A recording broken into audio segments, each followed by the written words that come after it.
பணம் வாங்கிக்கணும், பணத்தை தானே சார் கேட்கணும். இப்படி அதிரடியா போய் சுதந்திர நாள்ல என் வீட்டு இப்படி பண்ணிருக்காங்க சார். சுதந்திர நாளுங்க சார் இன்னைக்கு அராஜகம் பண்ணிருக்காங்க சார். என்னையா நினைச்சு பாருங்க, என் குழந்தைக்கு ஏதாச்சும் ஆயிருந்தா என்ன ஆகுறதுங்க, இந்த பிள்ளைக்கு என்னாச்சும் ஆயிருந்தா என்ன பண்றதுங்க? இவங்க கொடுத்துருவாங்களா? பணத்தை நாளைக்கு இவங்களுக்கு நான் கொடுத்துருவேன். ஆனா இவங்க எனக்கு இழந்ததை கொடுப்பாங்களா? என் மான மரியாதை கொடுப்பாங்களா? சொல்லுங்க. இன்னைக்கு எனக்கு மட்டும் தான் நடந்ததுங்களா இது? சொல்லுங்க. எத்தனை 50 வருஷமா வாழ்ந்த வீடுங்க சார். அது எங்க அப்பா வீடுங்க சார்.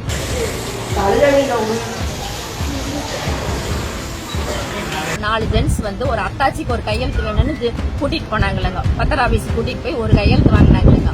சார் பதிவாளர் வந்து எனக்கு பணம் வாங்கினீங்களான்னு கேட்டாருங்க. நான் பணம் வாங்கிக்கிறேன், பணம் வாங்கிக்கிறேன்னு சொன்னானுங்க. இதுதான் நடந்ததுங்க சார்.